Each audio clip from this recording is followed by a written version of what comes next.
Vamos lá, gente. Dando continuidade aí à atividade que nós iniciamos, que é a correção do TD, né? Das atividades complementares que eu enviei para vocês. Estarei respondendo agora a questão de número 2, tá certo? De regra 3. De regra 3 simples. Bom, fazendo a leitura do material de vocês. Nós temos aqui uma questão que ela diz o seguinte: em 180 dias, 24 operários constroem uma casa. Quantos operários serão necessários para fazer a casa em 120 dias? É uma questãozinha simples, mas como em toda questão de regra de 3, você tem que primeiro identificar o quê? As grandezas que estão envolvidas na questão. Quais são as grandezas que estão envolvidas nessa questão? Se você olhar, vai ser o tempo dado em dias, né? Porque acompanha o 180. E a grandeza operários, porque o operários ele acompanha a grandeza que acompanha o número 24. E se você observar, é a mesma que acompanha o 120. Ó. Também eu tenho a grandeza dias acompanha o 120. Logo, quais são as grandezas dessa questão? As grandezas dessa questão serão tempo dado em dias, tá certo? Tempo dado em dias, então você pode colocar, se quiser, pode colocar até dias mesmo, se quiser aqui, tá certo? E número de operários, tá certo? Número de operários. Vamos fazer a leitura agora e colocando as informações, então. 180 dias é a primeira linha, 180 dias, eles se relacionam para com 24 operários, ou seja, 24 operários trabalhando, eles fizeram uma certa obra em 180 dias, beleza? Continuando a leitura, ó, constrói uma casa. Quantos operários serão necessários para fazer? Quantos operários? Então, como ele perguntou quantos operários, logo eu vou colocar a variável x aonde? Nos operários, porque o que eu preciso descobrir? Serão necessários para fazer essa mesma casa em 120 dias. Então, você vai colocar o 120 bem aqui, ó. Tá bom? Ó, dias embaixo de dias, número de operário embaixo de número de operários.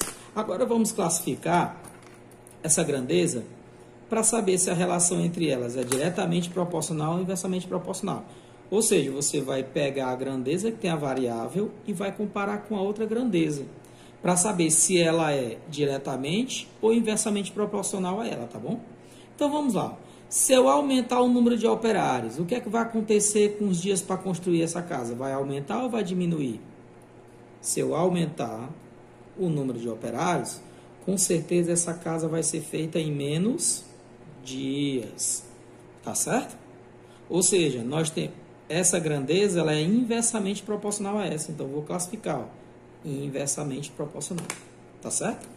Agora, montando a resolução da questão, você vai colocar 180, você vai colocar o 24, a gente coloca sempre a variável logo do primeiro membro, 24 sobre x, igual a quem? A essa grandeza, mas ela não vai ser inversamente proporcional?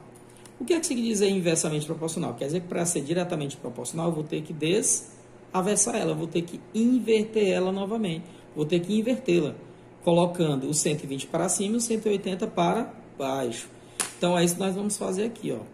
A relação dela com a outra é inversa, então, quando eu desinverter, ela vai ficar diretamente proporcional. Então, ó, vai ficar o 120 sobre o 180, tá certo? Invertido. Subiu. Quem estava embaixo foi para cima, quem estava em cima foi para baixo. E agora, Lucas, o que eu tenho na igualdade de duas frações? Então, você vai resolver meios pelos extremos. Só que aqui, se você quiser, dá para você diminuir o seu cálculo aqui, deixar um cálculo mais enxuto. Como assim, Lucas? Simplificando, ó. Eu vou simplificar aqui. Por quem dá para dividir em cima e baixo ao mesmo tempo aqui? 120 dá para dividir por 60. 180 também. Por que, Lucas? Ó, se eu cortar esse zero com esse zero, 12 dá para dividir por 6? Dá. 18 dá para dividir por 6? Dá. Então, como eu tinha um zero, seria dividido por 60, tá certo? Ó. Então, eu vou simplificar por 6, já que eu cortei o zerinho, ó, dividir por 0. Vou dividir por 6, tá certo? O que vai acontecer? Eu vou só repetir. Vou colocar o 24 sobre o x, igualar o resultado. 12 dividido por 6 vai ficar, então, 2. 18 dividido por 6 vai ficar 3, tá vendo? Ó? O cálculo ficou bem enxutinho, ficou um cálculo bem facinho de ser feito, tá certo?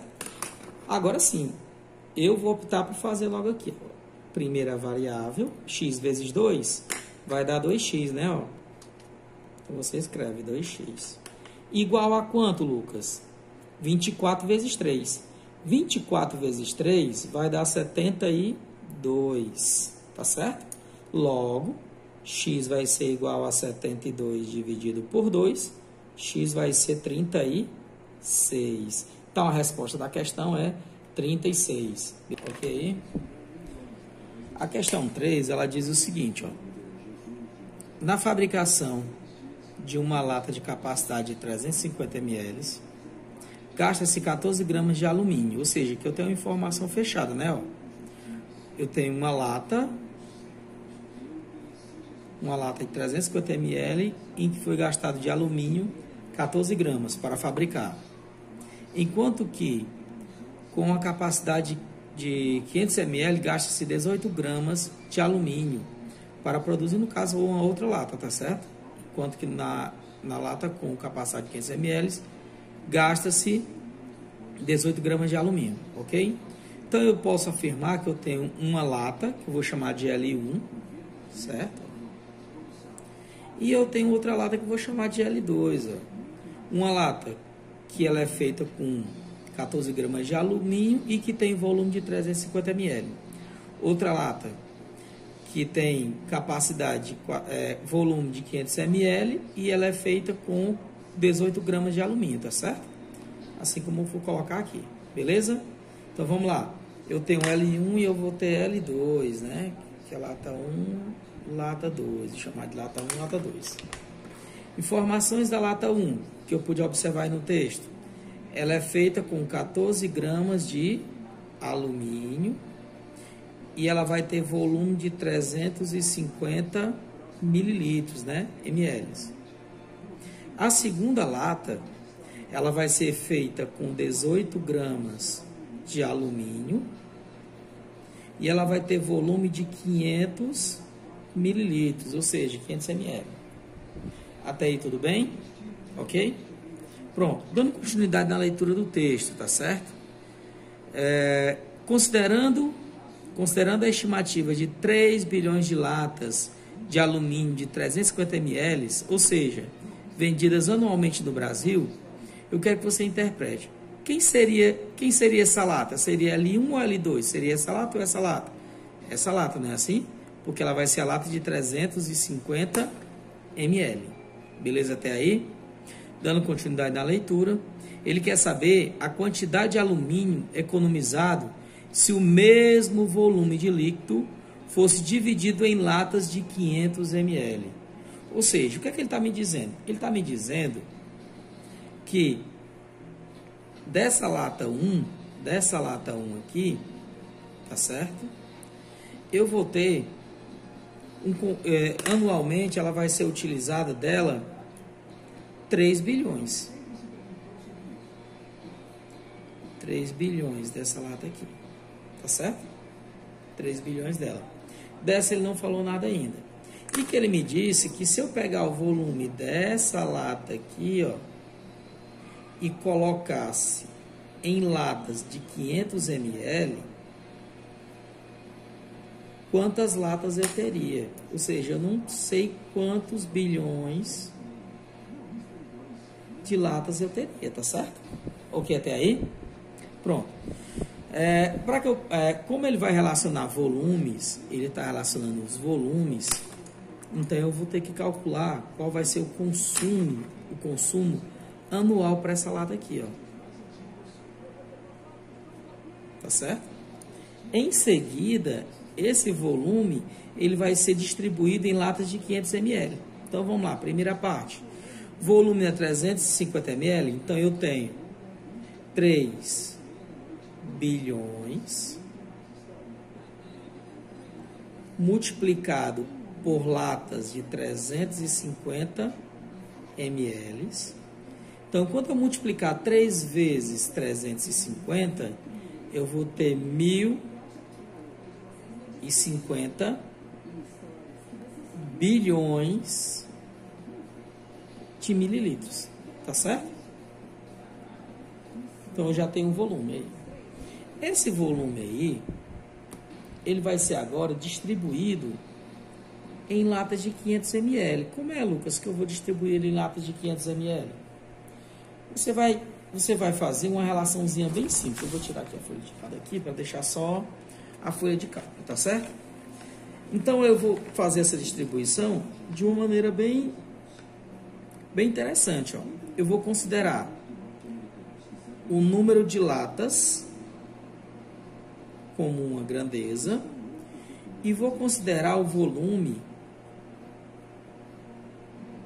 em mililitros como duas grandezas, tá certo? Então vamos lá. Eu tenho uma lata com 500 ml, não é assim? E eu quero saber quantas latas dessa serão utilizadas para 1.050 bilhões, tá certo? De mililitros, de ml. Fiz a minha regrinha de 3, consegui fazer a montagem. Agora eu vou só verificar se elas são diretamente ou inversamente proporcional. Se eu tiver que aumentar a quantidade de latas, consequentemente eu estarei aumentando o volume. Então essa grandeza ela é diretamente proporcional à grandeza latas. O volume vai ser diretamente proporcional à grandeza latas.